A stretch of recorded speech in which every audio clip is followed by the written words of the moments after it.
Billionaire CEO about to marry sees with three identical little girls. What one girl says makes him stop everything. Before we begin, just know, no matter where you are in the world, I'm glad you're here. The Manhattan sky darkened without warning as James Blackwood stepped out of his gleaming office tower. He glanced at his Rolex, 2:30 p.m., exactly 2 weeks until his wedding to Victoria Pierce, the woman who would complete his perfect life. His phone rang, displaying his assistant's name. Mr. Blackwood, the wedding planner confirmed the string. Quartet for the Hamptons ceremony. Miss Pierce requested you approve the final menu selection by tonight. Tell her I'll review it this evening, James replied, watching storm clouds gather. His tailored suit, like his life, was meticulously planned, nothing left to chance. The first heavy raindrops fell as he tried hailing a cab. Other executives huddled under awnings, protecting themselves from the sudden downpour. James prided himself on having overcome life's storms, building his tech empire from nothing. Now at 33, he stood at the pinnacle of success. Wealthy, respected and engaged to the hotel heiress whose family connections would only enhance his empire. James Blackwood never gets caught in the rain, he muttered to himself with a satisfied smile, finally flagging down an approaching taxi. That's when he saw her. Across the busy street, a woman hurried along the sidewalk, shepherding three small children in matching colorful raincoats, red, blue, and yellow. Something about her graceful movements caught his attention. When she turned her head slightly to check on the children, James's heart stopped. Sarah Mitchell. The woman he'd left 5 years ago for his career. The woman whose tearful face had haunted his dreams in the early days of his success before he'd trained himself to forget. He stood frozen, taxi door half open, rain soaking through his expensive suit. Sarah hadn't noticed him yet, too focused on protecting the little girls from the downpour. They appeared to be identical triplets, approximately 4 years old, with golden hair peeking out from beneath their raincoat hoods. Then, as if feeling the weight of his gaze, Sarah looked up. Their eyes met across the crowded street, through sheets of rain and passing umbrellas. She froze, her face draining of color. One of the observant little girls in the yellow raincoat followed her mother's sightline. With innocent clarity, she pointed directly at James and proclaimed loudly enough to carry across the din of the city. That's the man in Mommy's special box that makes her cry at night. The world around James seemed to stop. Traffic noises faded. The rain became distant. He stared at the little girls, really seeing them for the first time. Their delicate features, the shape of their eyes, the curve of their small chins. His features.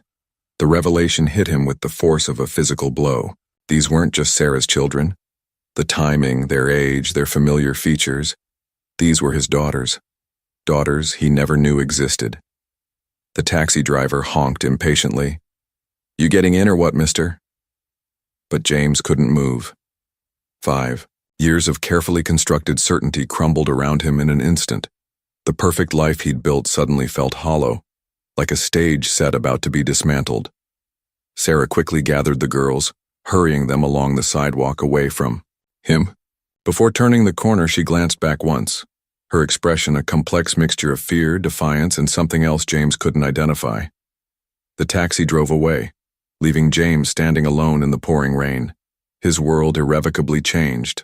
By a chance encounter and a child's innocent words, he had daughters, 3 of them, and they had lived 4 years of their lives without him ever knowing they existed. James stumbled into his penthouse, dripping rainwater onto imported marble floors. The doorman's concerned greeting had gone unanswered. James could hear nothing but the echo of that little girl's words. Matthews, cancel my meetings for the rest of the day, he barked into his phone. All of them. His assistant's protests faded as James hung up and moved to his home office. With trembling hands, he typed Sarah Mitchell Interior Design into his search engine. Her professional website appeared immediately. Mitchell Design, breathing new life into historical properties. There she was, smiling confidently in a tailored blazer beside a restored Victorian staircase. The woman he'd once loved, now a successful designer without him. James closed his eyes, memories flooding back. Sarah laughing in their tiny Brooklyn apartment, paint on her cheek as they renovated their first home together, her sleeping face on Sunday mornings, her tears the night everything changed. 5 years ago, they'd been struggling together. Sarah worked at an art gallery while James pursued his startup dream from their apartment's corner desk. They'd shared takeout dinners on the floor, planning their future with hopeful naivety. Then came the pivotal investor meeting. "We'll fund you," they'd said, "but you need to relocate to Silicon Valley, immediately." James remembered pacing outside their office building, calling Sarah. "It's everything we've worked for," he'd explained, excitement overwhelming his awareness of the growing silence on the other end. "What about us?" Sarah had finally asked. "What about our plans?" "This is our plan," he'd insisted. "You can join me later." "James, there's something I need to tell you." "There's no time, Sarah. This is my one shot. I have to take it." Her voice had grown desperate. "Please, just listen." But he hadn't listened. He'd made his choice, ending their relationship in that single call, hanging up before she could finish. Now, staring at the evidence of what he'd interrupted, James felt physically ill. Those little girls, his daughters, would be nearly 5, now conceived just before he'd left. His gaze drifted to the engagement photos with Victoria displayed throughout his penthouse. The smiling couple looked like strangers to him now. His phone rang, Victoria's ringtone. "Darling, have you seen the tabloid piece about our wedding? They're calling it the society event of the year." Her voice was bright, excited. "Victoria." He couldn't form words beyond her name. "James, are you all right? You sound strange." He stood before the floor-to-ceiling windows overlooking Manhattan, the empire he'd built stretching before him. None of it seemed to matter anymore. "I need to handle something," he said, his voice distant. "I'll call you back." Without waiting for her response, he hung up and dialed his assistant again. "Matthews, I need you to find everything you can about Sarah Mitchell and her children. Everything." As night fell over the city, James remained motionless by the window, haunted by the image of 3 little girls in colorful raincoats who shared his features, daughters who had spent their entire lives without knowing their father. Daughters he hadn't even known existed. And somewhere in the city, Sarah, the woman who had once been his future, was tucking those girls into bed, without him. 3 days after the rainy encounter, James sat in his office, staring at the manila envelope his private investigator had just delivered. His manicured fingernails tapped against the rich mahogany desk, a nervous habit from his poorer days that resurfaced only in moments of extreme stress. "Is this everything?" he asked, voice barely above a whisper. "Everything I could find, Mr. Blackwood," the investigator replied. "Ms. Mitchell keeps a low profile, but she's built quite a reputation in historical restoration circles." When alone, James finally opened the envelope. Photographs spilled across his desk. Sarah entering her Brooklyn brownstone, Sarah at a coffee shop reviewing blueprints, Sarah holding hands with 3 identical little girls outside an elementary school. His daughters. The formal report confirmed what James already suspected. Sarah Mitchell, 32, had established herself as a respected interior designer specializing in historical properties.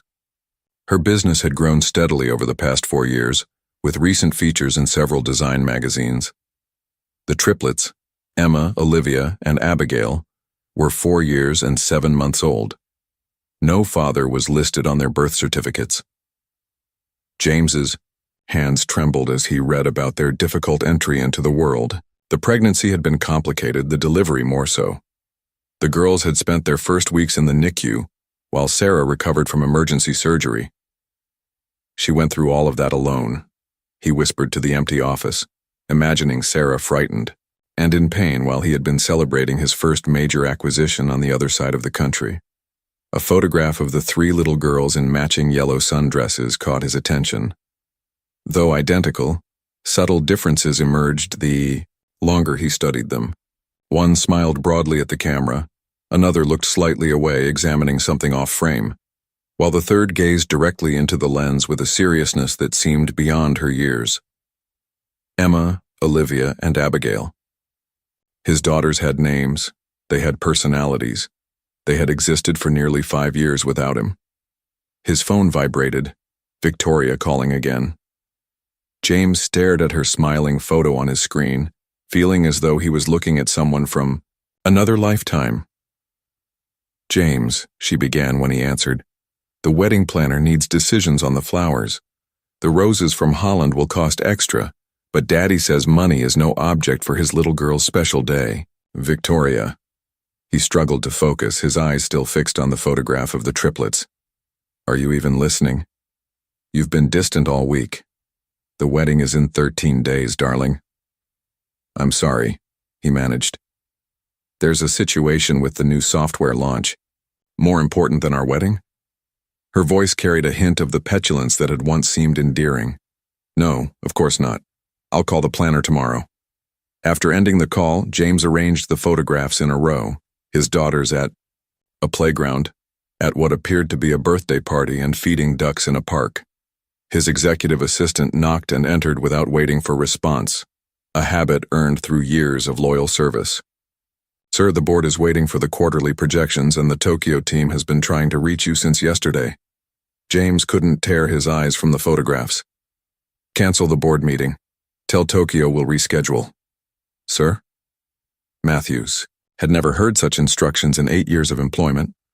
"Just do it," James said softly, finally looking up.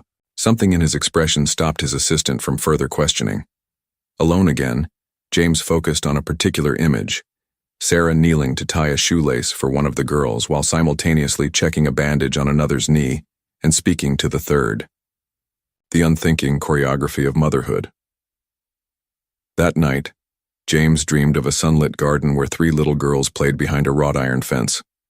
No matter how he called to them or tried to find the gate, he remained on the outside, unable to enter their world. He woke in a cold sweat, sheets twisted around him, with the absolute certainty that he needed to see them again. Not just see them, know them.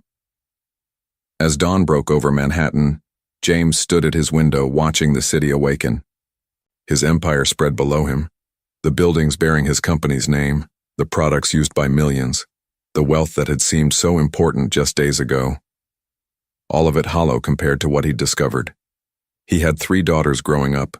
Without him, daughters who only knew him as the man in Mommy's special box, the man who made their mother cry. James picked up his phone and called the investigator again. "I need Sarah Mitchell's daily schedule," he said. Every detail. He was going to find a way into that garden, whatever it took. The cafe across from Sarah's Brooklyn brownstone provided the perfect vantage point.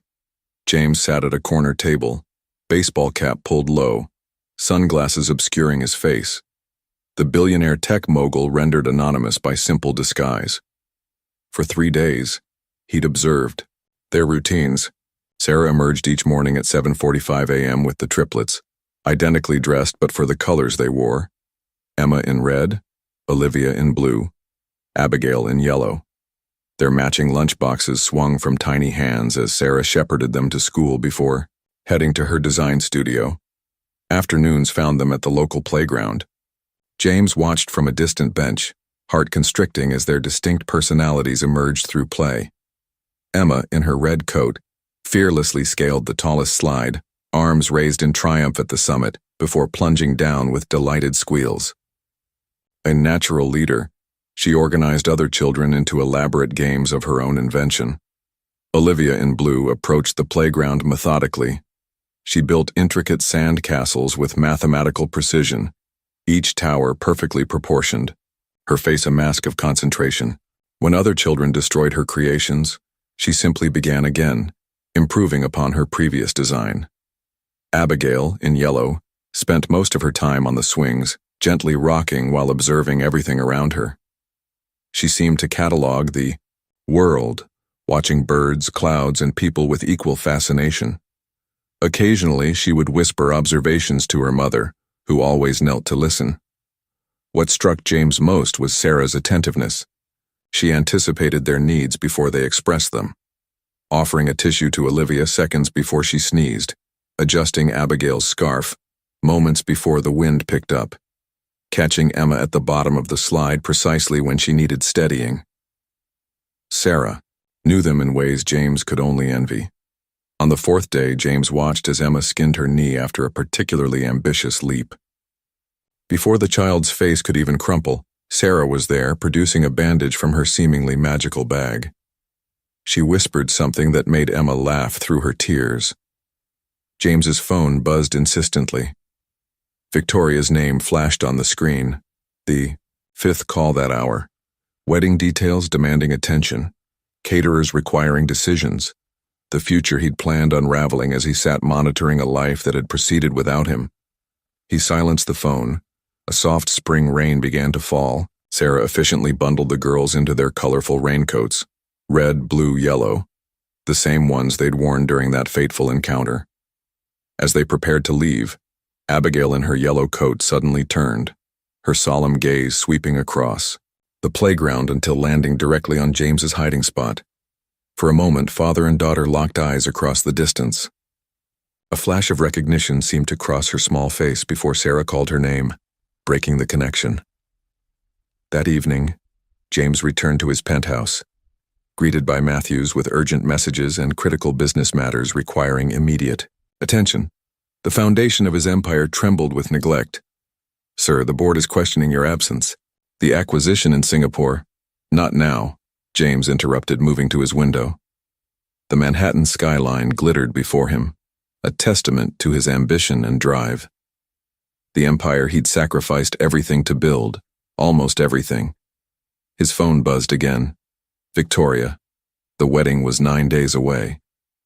Invitations had been sent, arrangements finalized, society columnists poised to document the merger of two powerful families.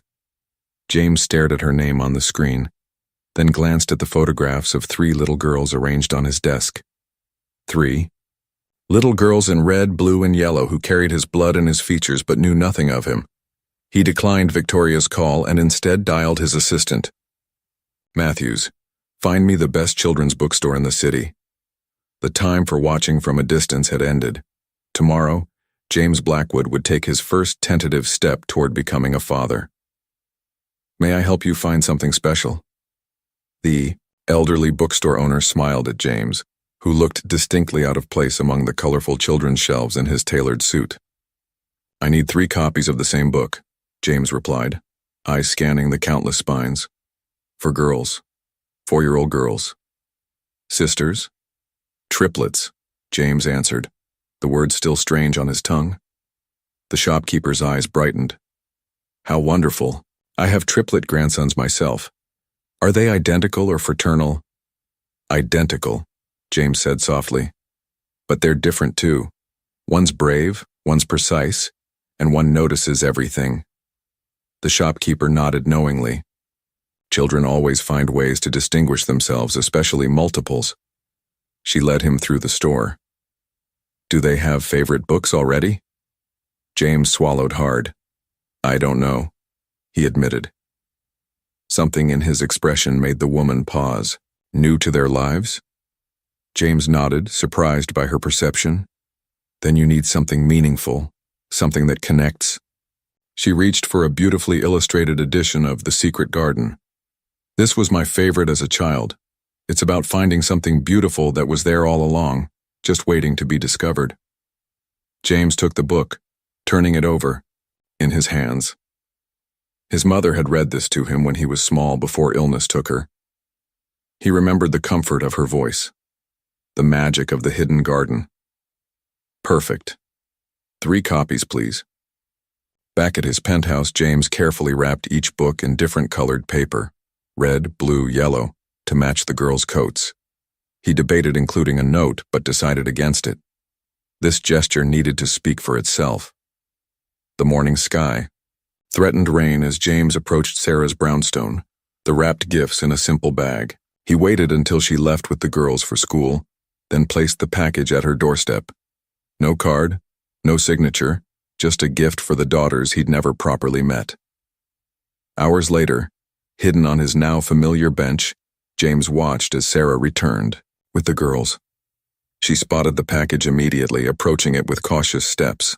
After examining it for a moment, she carefully opened the bag, revealing the 3 wrapped books. James held his breath as Sarah hesitated, then called the girls over. She handed each child the package matching her coat color. Little fingers eagerly tore through wrapping paper, revealing the identical books beneath. Their reactions were as individual as their personalities. Emma bounced excitedly, already flipping through pages as she walked toward their door. Olivia held hers carefully, examining the cover and spine with methodical interest. Abigail clutched the book to her chest, as though protecting a newfound treasure. Sarah stood motionless on the steps, her expression unreadable as she watched her daughters with their gifts. For a heart-stopping moment, James feared she would take the books away. Instead, she ushered the girls inside, glancing once toward the park where James sat before closing the door. That tiny gesture, allowing the girls to keep his gifts, felt like the first unlocking of a gate that had been closed for nearly 5 years. His phone vibrated in his pocket. Victoria's name illuminated the screen alongside a text about wedding seating arrangements. Reality crashed back upon him. He was engaged to be married in a week, yet here he sat, secretly watching another woman and the children he'd never known. As evening shadows lengthened across the park, James remained on his bench, contemplating impossible choices. His carefully constructed life suddenly felt like a house of cards in a gathering wind. Back in his penthouse, James found Victoria waiting, surrounded by wedding samples. "Where have you been?" she demanded. "The florist needed decisions hours ago." James stared at the elegant woman before him, beautiful, accomplished, the perfect partner for the life he'd built. Yet all he could think about were 3 little girls clutching books to their chests, unaware that their father had given them. "James?" Victoria's voice sharpened with concern. "What's going on with you?" He looked into her eyes and realized he needed to make a decision that would alter multiple lives forever, including his own. "Victoria," he began quietly, "there's something I need to tell you." Victoria's reaction had been surprisingly measured. She listened silently as James revealed the existence of his triplet daughters, her perfectly manicured nails digging half-moons into her palms, the only indication of her distress. "I need time," she'd finally said, slipping her engagement ring off to place it on his coffee table. "Don't make any decisions about us until I return." With those words, she'd departed for her family's estate in the Hamptons, leaving James alone, with the weight of his past and the uncertainty of his future. 3 days later, James sat on his now familiar bench in the park near Sarah's brownstone. Between his fingers, he absent-mindedly rolled a colorful rubber ball, red, blue, and yellow, swirls decorating its surface. The toy had caught his eye in a store window that morning, its colors matching the girls' signature coats. The spring afternoon was warm, drawing families to the playground. James had arrived earlier than usual, his mind consumed with the board meeting he'd walked out of when investor questions became too pressing. His empire was showing cracks, his absence felt throughout the corporate structure he'd built with such devotion. None of it seemed to matter as he watched Sarah's door open, revealing the triplets in their usual color-coded outfits bouncing excitedly down the steps. James didn't plan what happened next. The ball slipped from his fingers, rolling across the path directly toward the girls as they entered the park. Emma, ever vigilant and adventurous, spotted it immediately. "Look," she called to her sisters, darting forward to retrieve it before Sarah could stop her. James remained seated as the little girl in red approached, the ball clutched in her small hands. Her eyes, his eyes, studied him with innocent curiosity. "Is this yours?" she asked, holding the ball out. James nodded, heart hammering so loudly he was certain everyone could hear it. "Yes," he managed. "Thank you for finding it." "I'm Emma," she announced proudly. "I'm 4.5. "Hello, Emma," James replied, acutely aware of Sarah frozen several yards away, her expression a complex mixture of alarm and resignation. "I'm James." Olivia had followed her sister, analytical mind undoubtedly processing the interaction. Abigail remained by her mother's side, observing carefully as she always did. "Do you want to play?" Emma asked boldly, bouncing slightly on her toes. Before James could answer, Sarah approached, placing protective hands on Emma's shoulders. "Emma, we don't bother strangers in the park." "But he dropped his ball," Emma protested. "And it has, our colors?" Sarah's eyes met James's over their daughter's head. A silent communication passed between them. Recognition, wariness, and something like reluctant acceptance. "One game," Sarah said quietly. "The girls need to burn off some energy before dinner." What followed was the most extraordinary 30 minutes of James's life. The simple act of rolling a ball back and forth became a revelation. Emma threw herself into the game with reckless enthusiasm, laughing uproariously when James pretended to miss her wild throws. Olivia joined more cautiously, studying James's technique with serious concentration before attempting mathematically perfect tosses of her own. Abigail remained at the periphery until James gently rolled the ball directly to her feet. She picked it up, holding it thoughtfully before meeting his gaze with solemn eyes that seemed to see far more than a child should. "Did you give us the books?" she asked quietly. The playground seemed to still around them. Sarah tensed nearby, but didn't intervene. "Yes," James admitted. "I hoped you might like them." "It's my favorite now," Abigail said simply. "I like the part about the key. That was my favorite part too when I was little," James replied, emotion threatening to overwhelm him. The moment was broken when Emma demanded another turn, reclaiming the ball with characteristic determination. The game resumed until Sarah glanced at her watch and called time. "We need to go home for dinner," she told the disappointed girls. To James, she added in a low voice, "Tomorrow, 3 o'clock, same playground, 1 hour." As the triplets gathered their things, Abigail approached James once more. "Will you bring the ball tomorrow?"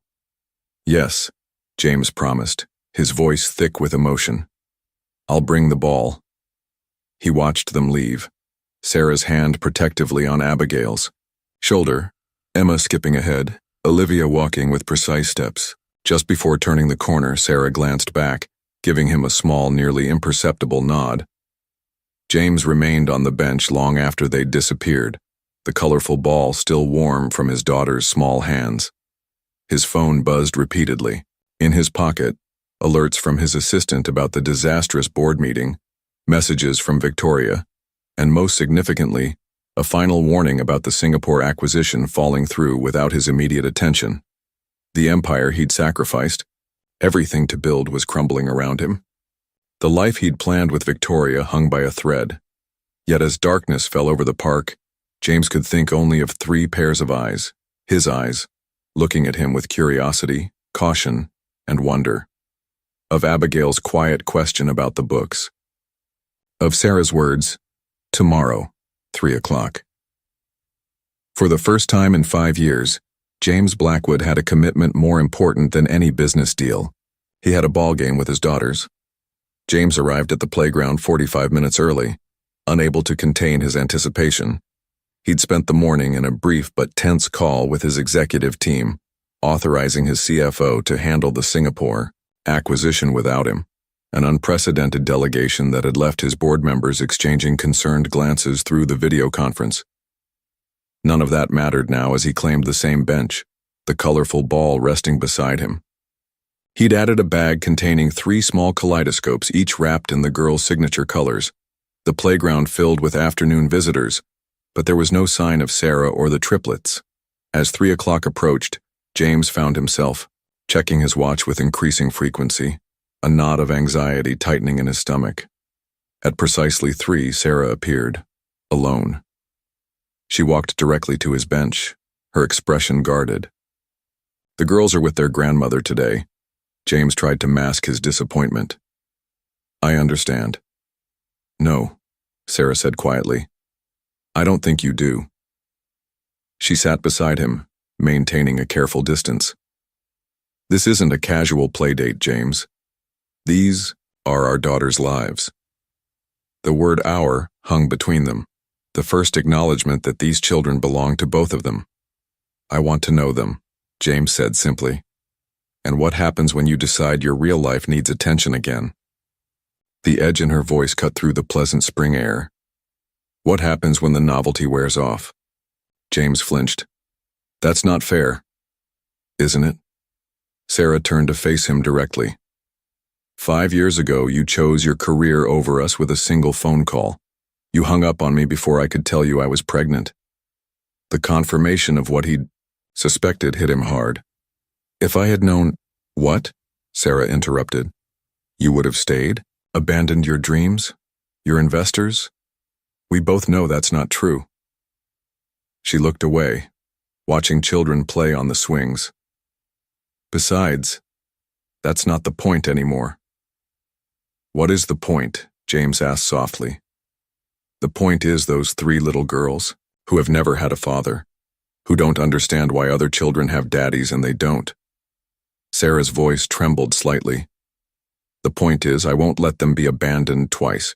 James absorbed her words, recognizing the protective ferocity behind them. I'm not going anywhere this time. Sarah studied him for a long moment. Here are my terms, she said finally. You can see the girls 3 times a week, for 1 hour, each visit, always in public places, always with me present. No elaborate gifts, no grand gestures, no false promises. And if I agree, then you can be part of their lives, slowly, on their schedule, not yours. Her gaze hardened. But understand this. If you disappear even once, that's it. No more chances. I won't have them looking for someone who isn't coming back. James nodded solemnly. I understand. Do you? Sarah challenged. Your whole life has been about acquisition and expansion. Building your empire. Getting more. These are children, James, not assets. They need consistency, not intensity. The accuracy of her assessment stung. I'm learning, he admitted. I want to learn. Sarah's expression softened almost, imperceptibly. The day we met in the rain, I just accepted a major renovation project. The girls were excited because we'd just gotten ice cream to celebrate. She paused. That's what real life looks like, James. School drop-offs and skinned knees and nightmares at 2 a.m. It's not glamorous or exciting. It sounds perfect, James said honestly. A flash of vulnerability crossed Sarah's face before she composed herself. There's something else you should know. I tried to tell you about the pregnancy during our last call. I called you 3 more times after that. Your number was disconnected. The revelation hit James like a physical blow. Sarah, I had no idea. I changed my number when I moved to California. I thought a clean break would be easier for both of us. The justification sounded hollow even to his own ears. Easier, Sarah repeated with a bitter smile. Nothing about raising triplets alone has been easy, James. I'm sorry, he said, knowing the words were painfully inadequate. Your company was taking off. You were in all the business magazines. I made my choice not to disrupt your life, just as you'd made yours not to be part of mine. James thought of the empire he'd built, the billions he'd amassed, the acclaim he'd received, and the hollow feeling that had haunted him even before discovering his daughter's existence. I'm engaged, he said suddenly, feeling she deserved complete honesty. Or I was. I'm not sure anymore. Sarah stood, smoothing her skirt with practiced hands. Figure out what you want before you see them again, James. My daughters are not a side project you can abandon when your real life gets busy. She turned to leave, then paused. Saturday, 11 a.m., the playground by the duck pond in Prospect Park, 1 hour. As she walked away, James remained on the bench, the colorful ball, and unopened gifts beside him. Across town, Victoria was reviewing wedding invitations that had already been mailed, planning the society event of the season with a space beside her that James was no longer certain he could fill. He had 3 days to decide which life he was, choosing the empire he'd sacrificed everything to build or the family he never knew he had. 3 weeks passed in a rhythm James never could have imagined for himself. 3 times weekly he appeared at designated meeting spots, playgrounds, children's museums, botanical gardens, always precisely on time, always greeted by 3 pairs of eyes that increasingly lit up at his arrival. He brought small, thoughtful, Gifts chosen with each girl's personality in mind. Art supplies for Emma's wild creativity, puzzle books for Olivia's analytical mind, and a star projector for Abigail's dreamy nature. Sarah permitted these offerings after inspecting them first, her caution gradually softening as James proved himself reliable. The hour-long visits passed too quickly. James scheduled his entire existence around these precious moments, shocking his executive team by rearranging major business deals to accommodate playground appointments. The Morrison acquisition meeting is non-negotiable, Matthews had insisted that morning. Singapore dialed in at 3 a.m. their time specifically for you. James had continued gathering his things. Reschedule or handle it without me. Sir, that's impossible. The board is already questioning. Then let them question. James's tone had ended the discussion. Now, watching Emma fearlessly climb the spiderweb structure at the playground, James checked his watch. The Morrison meeting had started 15 minutes ago, 8 blocks away in his corporate headquarters. His phone had been buzzing continuously in his pocket. "Higher, higher," Emma called. "Watch me, James." "I see you, brave girl," he answered, heart in his throat as she scaled to the very top. Nearby, Olivia was creating an intricate pattern with colored stones, her face a mask of concentration. Abigail sat beside him on the bench, quietly explaining the cloud formations overhead, information she'd gleaned from one of the books he'd given her. Sarah watched from a few yards away, her expression increasingly difficult to read. The wariness remained, but something else had crept in, a reluctant recognition that James was genuinely trying. His phone buzzed again. Without checking the display, James silenced it and returned his attention to Abigail's cloud lecture. Later, that evening, Michael Chen, his business partner since the beginning, confronted him in his office. "You left 8 investors sitting in that conference room," Michael said without preamble. "People who flew in from 3 continents. I had a prior commitment." "More important than the future of this company?" Michael demanded. James looked at his oldest friend, the man who'd stood beside him through the lean years and championing his vision when no one else would. Wordlessly, James handed him his phone, opened to a photo taken that afternoon. The triplets on the spiderweb structure, their identical faces alight with joy. "My daughters," James said simply. Michael's anger deflated visibly. "My God," he whispered, studying the image. "When? How?" "It's complicated," James replied. "But they're mine, and I've missed nearly 5 years already." Understanding dawned on Michael's face. "The schedule changes, the disappearances." He handed the phone back. "You should have told me." "I'm telling you now," James said. "Some things can't wait anymore." That night, as James returned to his penthouse, he found Victoria waiting. The wedding was meant to have happened 3 days ago. The cancellation had made headlines in society columns. "You've been avoiding me," she said, elegant even in her obvious distress. "I'm sorry," James replied, knowing the inadequacy of those words. Victoria's gaze fell on his desk, where photographs of the triplets now stood prominently displayed. "So it's true," she said softly. "The rumors about your secret family." "They're my daughters," James confirmed. "I only discovered them a month ago." "And us?" Victoria asked, her voice steady despite the pain in her eyes. James looked at the woman he'd thought would share his future, beautiful, accomplished, perfect for the life he'd been building. A life that suddenly seemed hollow compared to an hour on a playground with 3 little girls who carried his blood. "I don't know," he answered honestly. Victoria nodded, slipping the engagement ring from her finger and placing it on his desk. "I think you do." As the door closed behind her, James felt not the devastation he might have expected, but a strange lightness. One impossible choice resolved, making way for the more complex challenges ahead.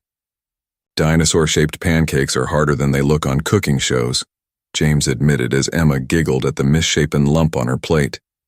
"It looks like a squished frog," she declared, delighted by his culinary failure. "Mine is a cloud," Abigail decided diplomatically.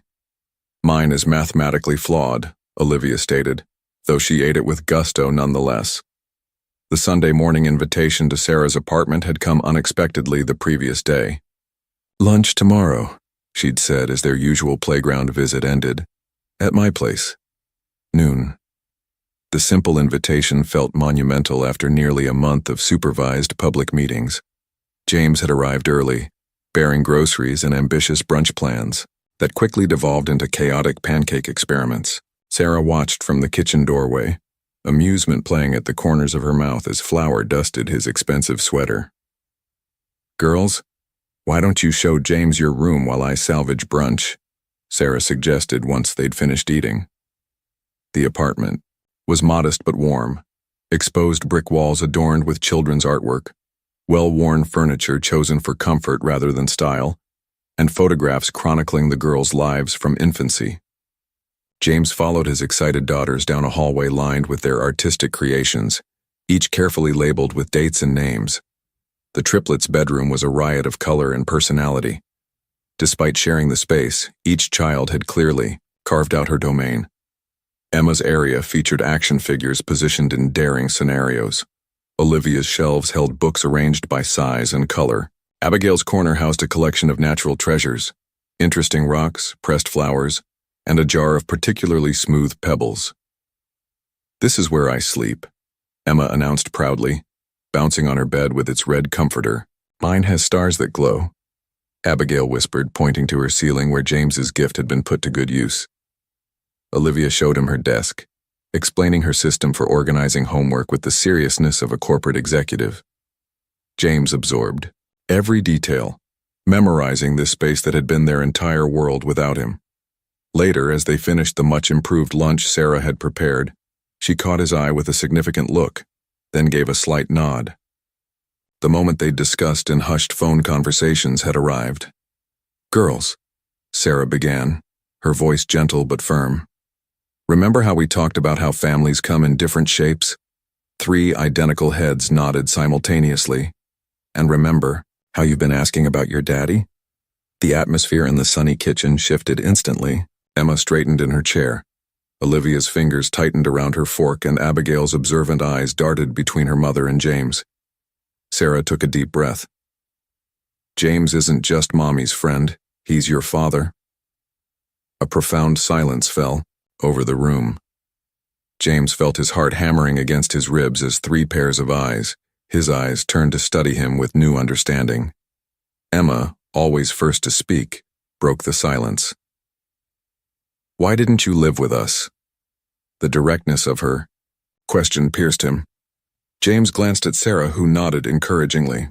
"I made a big mistake," he answered honestly, his voice thick with emotion. "I left to work far away and I didn't know about you. That was my mistake, not yours."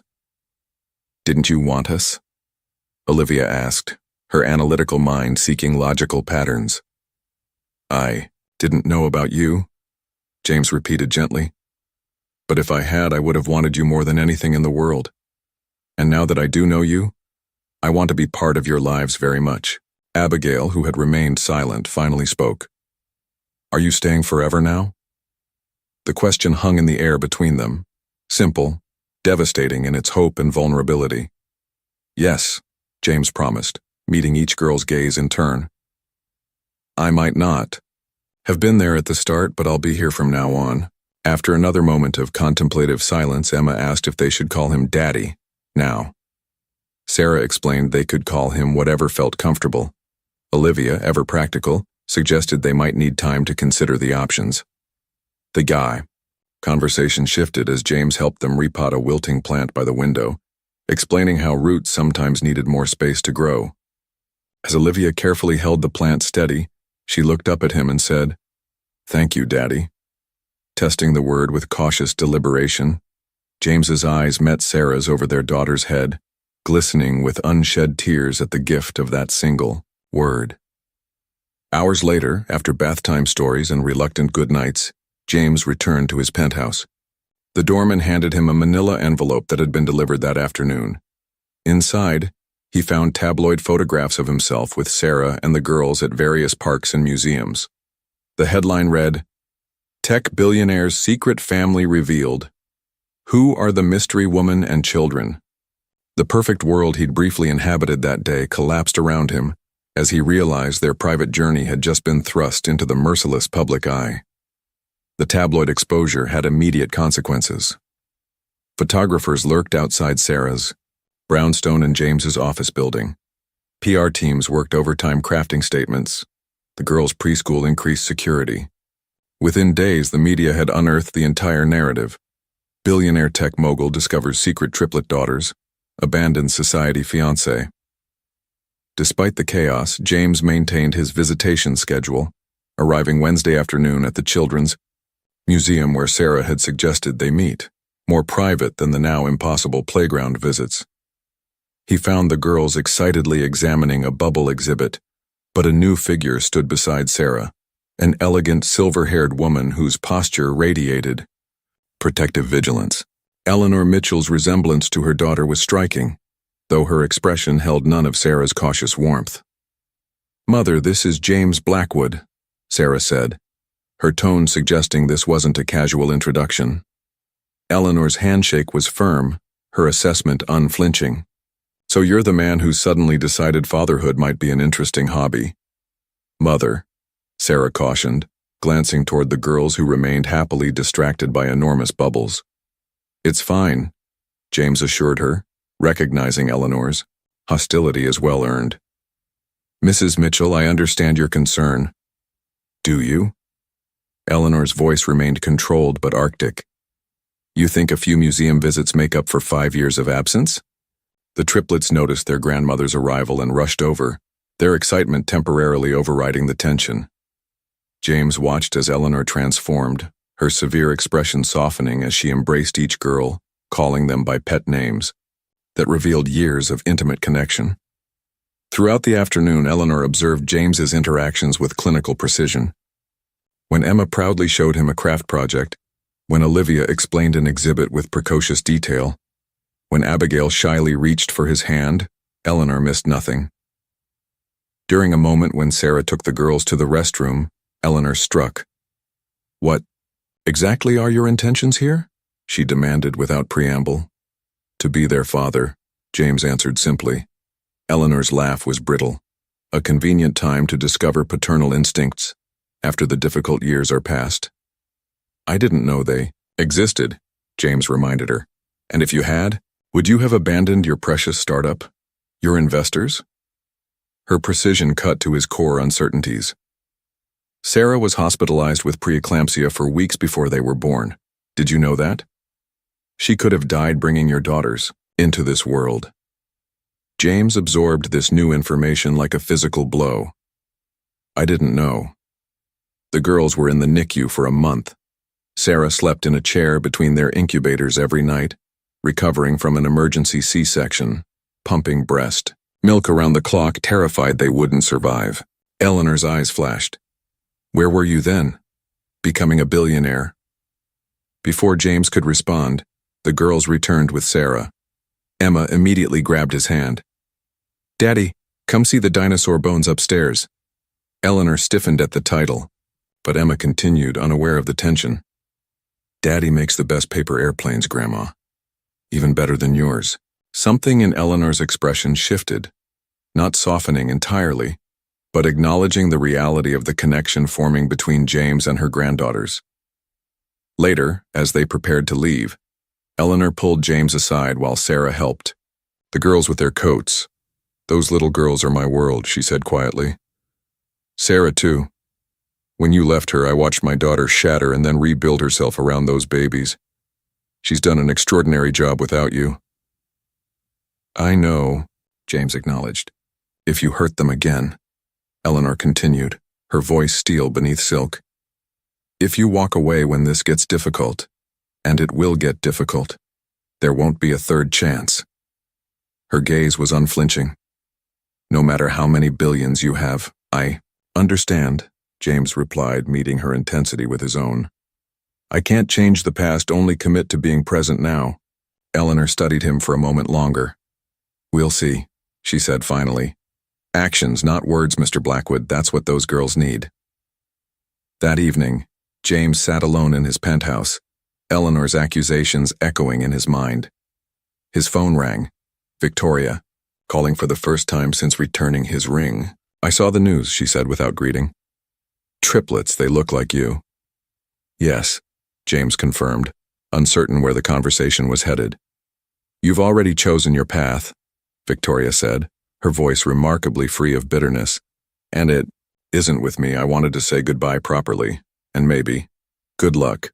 The unexpected grace of her farewell left James contemplative long after they hung up. Victoria had seen what had taken him far too long to recognize. Some choices once made redirect the entire course of a life. The question remaining was whether he was equal to the path he'd now chosen. "Do you think they'll like it?"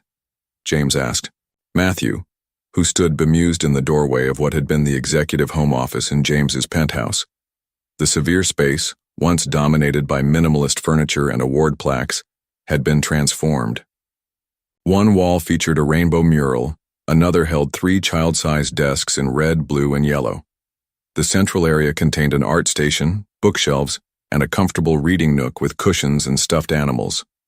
"It's quite a change, sir," Matthews observed diplomatically. "The girls are staying overnight this weekend," James explained, adjusting a slightly crooked picture frame containing their latest crayon masterpiece. Their first time here. 2 months had passed since the tabloid exposure. The initial media frenzy had subsided into occasional photographs and speculation, manageable now that James's PR team had issued a straightforward statement confirming his newly discovered paternity. Sarah had cautiously agreed to the overnight visit, recognizing the girls' growing attachment to their father. Saturday morning found James nervously welcoming his daughters into his home. Their wide-eyed exploration of the penthouse was punctuated by excited discoveries. "A piano," Abigail whispered reverently, touching the keys with gentle fingers. "Your windows go forever," Emma declared, pressing her face against the floor-to-ceiling glass. Olivia methodically investigated each room, noting with approval the logical layout and storage solutions. When they discovered the playroom, their reactions validated James's efforts. Each found her own space naturally, Emma immediately climbing the small indoor slide, Olivia examining the educational toys, Abigail settling into the reading nook with a new picture book. Later they gathered at the large dining table with art supplies. James had planned a painting activity, carefully arranging brushes, watercolors, and paper. Each girl approached the blank page differently, Emma with bold splashes of color, Abigail with dreamy swirls, Olivia with precise patterns. "Your flowers are really pretty, Emma," James commented. "And Abigail, those colors blend beautifully." Turning to Olivia, he added, "Yours is so organized." Olivia's face fell immediately. Her brush clattered to the table as tears filled her eyes. "What's wrong?" James asked, alarmed by the sudden shift. "I'm never special," Olivia cried, her voice breaking. "Emma is the brave one, Abigail is the dreamy one, and I'm just organized." The outburst stunned everyone. Emma and Abigail froze while James realized his grievous error. He'd been treating them as a match set rather than 3 individuals with different needs and sensitivities. "Olivia," he said gently, kneeling beside her chair. "May I tell you something important?" She nodded, tears still streaming down her cheeks. "Being organized isn't just about neatness. It's about seeing patterns others miss. It's about solving puzzles." He pointed to her painting. "Look how you created this perfect repetition of shapes. That's not just organization, that's mathematical thinking, that's genius." Olivia's tears slowed as she considered his words. "Would you like to see something?" James asked, leading her to his home office while her sisters continued painting. Under Matthew's watchful eye, inside he showed her the complex 3D modeling software he used for product design. "This is how I build things," he explained. "It takes someone who can see patterns and structures, someone organized like you." Over the next hour, he discovered Olivia kept a notebook where she meticulously planned everything: playdates, toy arrangements, even the family's grocery shopping. What he'd dismissed as mere organization was actually an extraordinary gift for structure and systems. That evening, as James tucked them into the guest room beds arranged side by side, he made a silent promise to each, to see them truly as individuals, not as parts of a matched set. The following weekend, he took Emma rock climbing at an indoor gym, her fearlessness finding perfect expression as she scaled walls with joyful abandon. The weekend after, he and Abigail visited the planetarium, where her thoughtful questions about distant stars impressed even the astronomers. And for Olivia, he created a special project organizing his extensive book collection, delighting in her systematic approach and careful categorization. Sarah noticed the change in their individual relationships. They talk about different things. Now when they come back from seeing you, she remarked one evening during drop-off. Not we did this with Daddy, but I did this with Daddy. They may look identical, James replied, but they're three completely different hearts. I'm just learning what each one needs. As he watched Sarah drive away with their daughters, James realized he'd never felt more fulfilled than in discovering these three unique spirits he'd helped create. Not as a uniform group, but as individual, girls with separate paths he was privileged to walk beside. James was reviewing acquisition documents when his phone rang. Sarah's name on the screen wasn't unusual. They'd established a co-parenting rhythm over the past 3 months, but her calling during his Wednesday board meeting was unprecedented. Sarah? He answered, stepping away from the conference table. James, I need help. The strain in her voice immediately set off alarms. Abigail has a high fever. Emma has her dance recital, and Olivia's science project presentation is tonight. I can't be in 3 places at once. I'll be right there, James replied without hesitation, already gathering his things despite the stunned expressions of his board members. Are you certain? Sarah asked. This is what real parenting looks like, emergencies during important meetings. I'm already on my way, he assured her, ending the call and turning to the board. Family emergency. Michael will take over. His business partner nodded, understanding in his eyes as James hurried out, leaving behind what might have been the most significant acquisition discussion of the year. James arrived at Sarah's apartment to find Abigail curled on the couch, her normally bright eyes glassy with fever. Emma practiced dance moves in her recital costume while Olivia repeatedly practiced her presentation, both casting worried glances at their sister. Thank you, Sarah said simply, relief evident in her exhausted face. Her temperature is 102.3. I've given her children's Tylenol, but it hasn't brought the fever down much. Go. James nodded toward Emma and Olivia, both anxiously watching the grown-ups. We'll be fine. After Sarah and the other girls departed, James sat beside Abigail, placing a cool cloth on her forehead. Hey, Stargazer, he said softly, using the nickname he'd given her during their planetarium visits. Don't feel good, she mumbled, curling closer to him. I know, sweetheart, but I'm right here. As evening deepened into night, Abigail's fever continued to rise despite medication. Her breathing became slightly labored, each small cough sending spikes of fear through James. For the first time in his adult life, he confronted a problem his wealth and power couldn't solve. He couldn't negotiate with a virus, couldn't intimidate a fever into submission. The vulnerability was terrifying. James checked her temperature hourly, applied cool compresses, and offered small sips of water. Between readings, he read her favorite books, his voice steady despite his growing concern. And the secret garden bloomed and bloomed, he read softly, Abigail's hot little hand clasped in his. When her temperature reached 103.1, James called, Sarah. Should we take her to the hospital? He asked, unable to mask his fear. Sarah's calm voice steadied him. Not yet. The doctor said if it goes above 103.5 or if she has trouble breathing. How does she seem otherwise? Tired, restless. She asked for you earlier. You're doing fine, James. Keep doing exactly what you're doing. We'll be home soon. Emma's recital just finished. Throughout the night, James maintained his vigilant post. When Abigail whimpered in half-sleep, he sang the lullaby he'd heard Sarah use. When she grew uncomfortably hot, he carefully sponged her arms and legs with lukewarm water as Sarah had instructed. This was fatherhood stripped to its essence.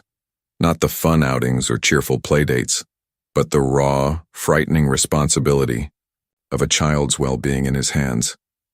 Sarah returned to find them both asleep on the couch, Abigail curled against James's chest, his hand still holding the thermometer. The fever had finally broken, Abigail's breathing now smooth and regular. "Hey!" Sarah whispered, gently touching his shoulder. James stirred, immediately checking Abigail. "Her fever came down about an hour ago," he reported. 100.1 at last check. The relief in Sarah's eyes mirrored his own. "Thank you," she said simply. Next morning, as Abigail rested comfortably with her sisters, keeping vigorous but whispered watch, James's phone rang. Michael's name appeared on the screen. "The Singapore deal fell through," his partner reported without preamble. "They weren't willing to negotiate without you present. 5 months ago, this news would have devastated James. The acquisition had been in progress for over a year, representing potential billions in growth." "I understand," James replied, watching Abigail sip apple juice on the couch. It was the right call. After ending the call, James sat beside his daughters, helping Emma build a get-well card for her sister, while Olivia read aloud from Abigail's favorite book. The empire he'd spent a decade building had just lost a cornerstone opportunity. Somehow, it barely seemed to matter at all.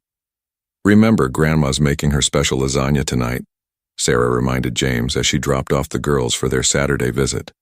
"Dinner at 6. Don't be late. She still times your arrivals to the minute."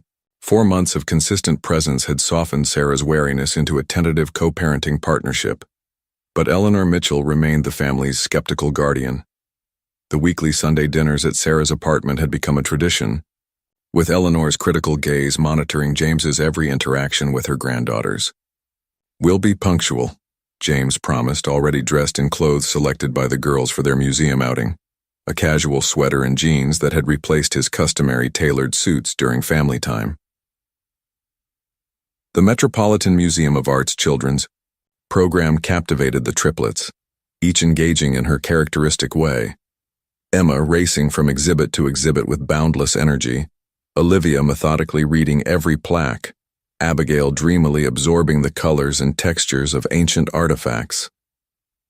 James had learned to divide his attention effectively between them, keeping Emma from climbing the Egyptian sarcophagus while discussing Mesopotamian number systems with Olivia, and listening to Abigail's whispered observations about the quality of light through the glass ceiling. They arrived at Sarah's apartment precisely at 6 o'clock. Eleanor opened the door, her silver hair elegantly styled, her expression inscrutable as she assessed them. "Right on time," she noted with the faintest hint of approval. The apartment smelled of rich tomato sauce and herbs. The girls rushed to wash their hands, chattering about museum treasures as Eleanor led James to the living room, where Sarah was setting the table. Throughout dinner, James noticed Eleanor observing him, how he remembered Olivia disliked her food, touching, how he helped Emma cut her lasagna into manageable bites, how he listened attentively to Abigail's whispered commentary about the Parmesan cheese looking like snow. After the meal, the girls disappeared to their room, returning with construction paper and markers. "We made a project for school," Emma announced proudly, spreading the papers across the coffee table. "It's called Our Family," Olivia explained with characteristic precision. "We had to draw the important people."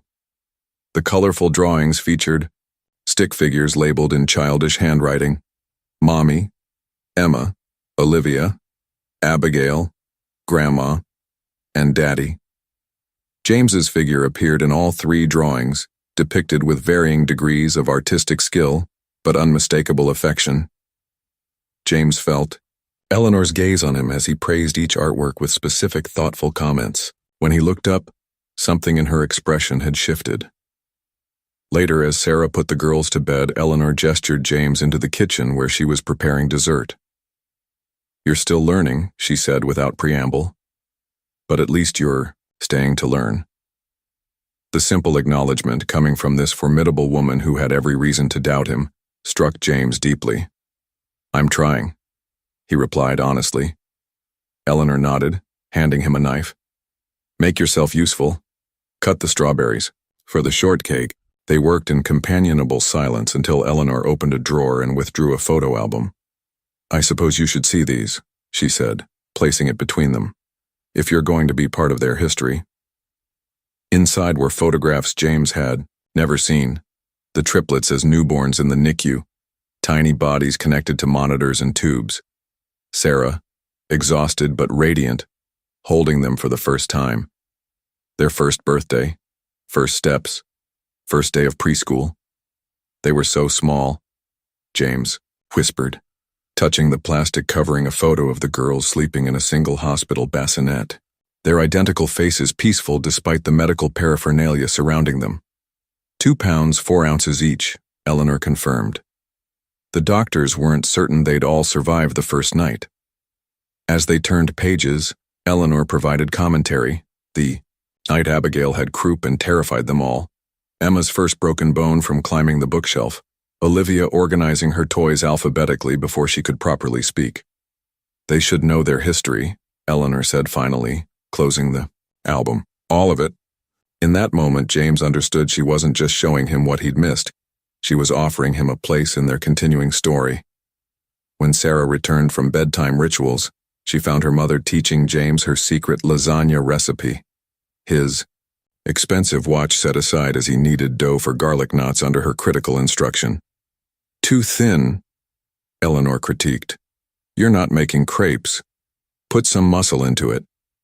The sight of the silver-haired matriarch and the billionaire executive, covered in flour, earnestly discussing proper dough consistency, made Sarah pause in the doorway. Something fundamental had shifted in her carefully balanced world. As James left that evening, Eleanor handed him a container of leftover lasagna and a handwritten recipe card. Practice this. Next Sunday you're cooking.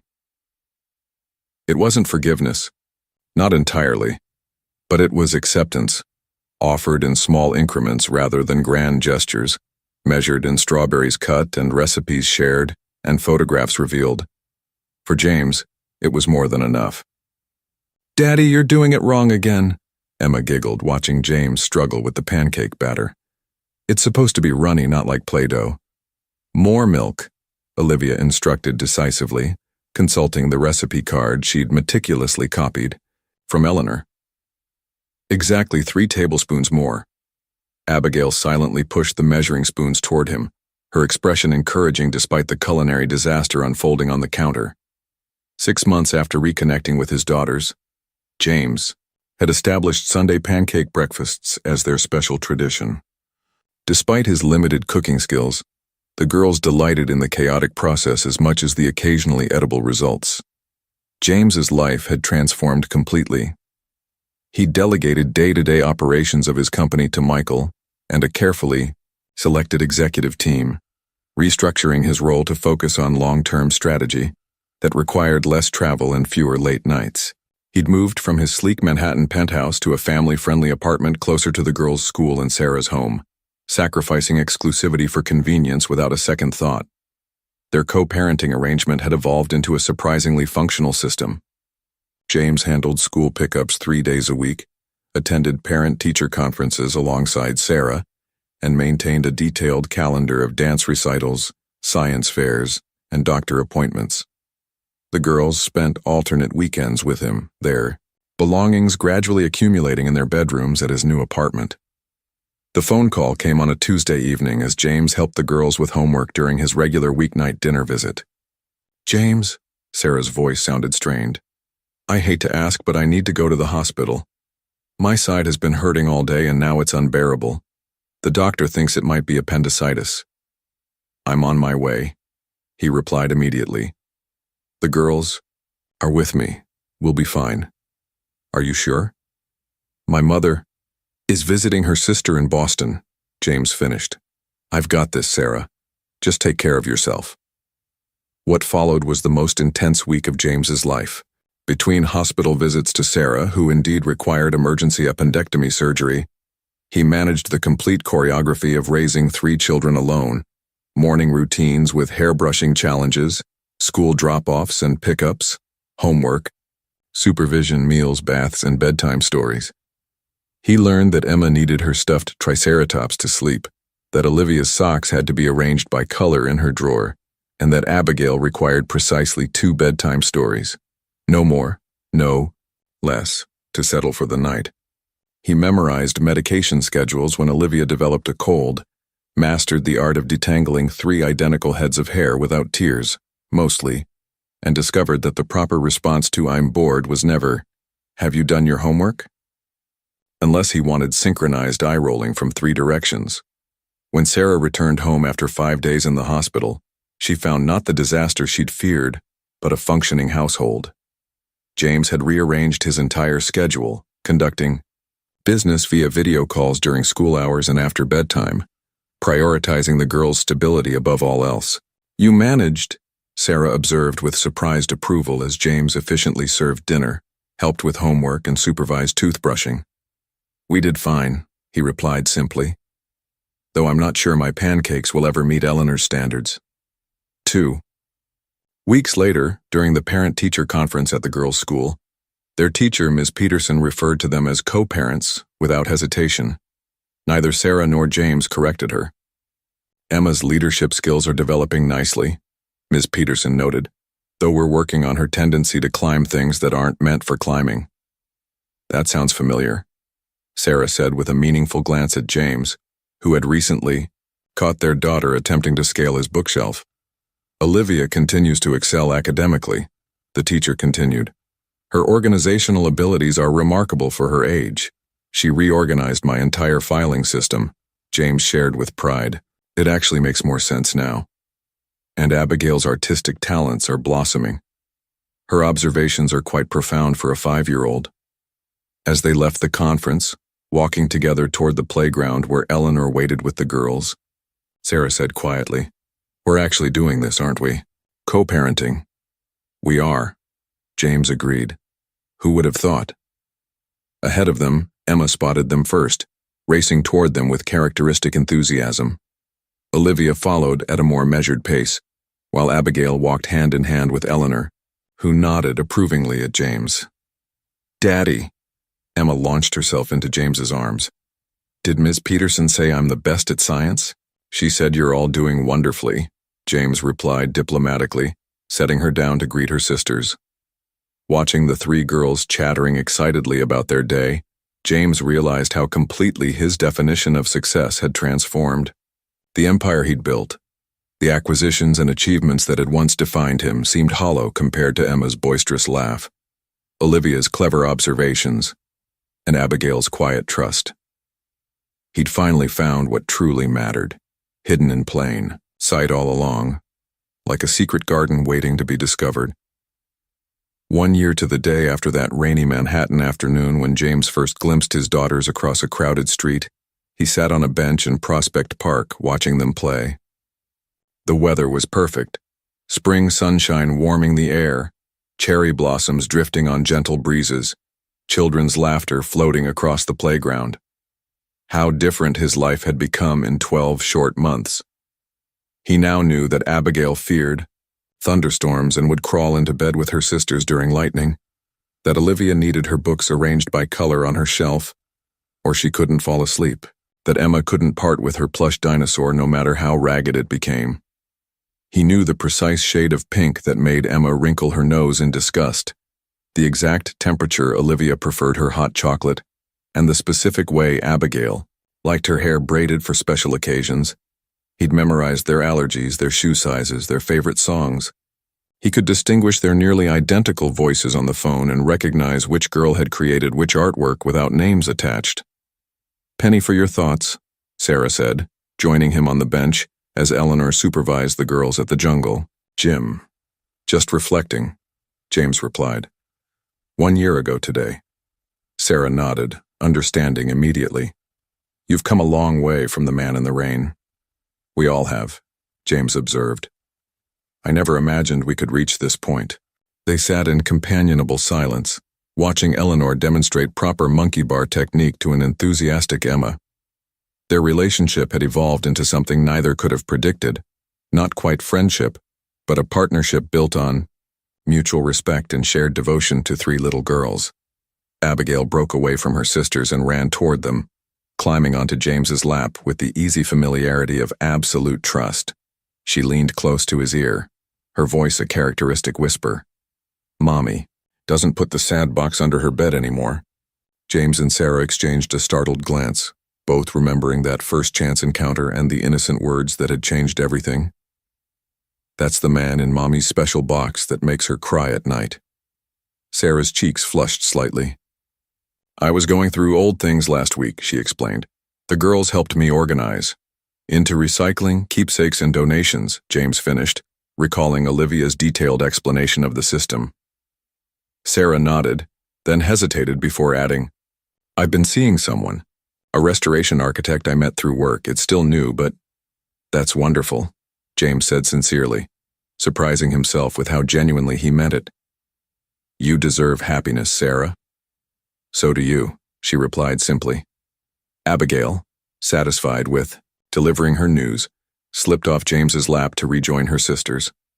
They watched her go, this thoughtful child who noticed everything, including the healing of old wounds. We should discuss summer plans for the girls, Sarah said. They've been begging for swimming lessons. I found a good program near my place, James offered. We could split the sessions? As they discussed logistics with the easy rhythm they'd developed, James marveled at how naturally co-parenting had come to feel. The initial wariness and resentment had gradually transformed into mutual respect, their shared love for the triplets building bridges across the pain of the past. Later, as they gathered the girls to leave, James found himself walking beside Sarah, with Emma skipping ahead while Olivia and Abigail compared notes on cloud formations with Eleanor. I never properly thanked you, he said quietly. For what?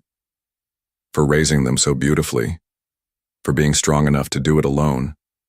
For allowing me into their lives when you had every reason not to. Sarah considered his words. They needed their father, she said finally. And you needed them even if you didn't know it. As they approached the park exit, Abigail slipped her small hand into James's, a gesture that still overwhelmed him with its simple trust. I'm glad you came back, Daddy, she said quietly. In that moment, all the success, wealth, and recognition he'd chased for years paled in comparison to the weight of his daughter's hand in his, and the sound of that single word. Daddy. The empire he'd sacrificed everything to build now seemed hollow compared to what he'd found in its place.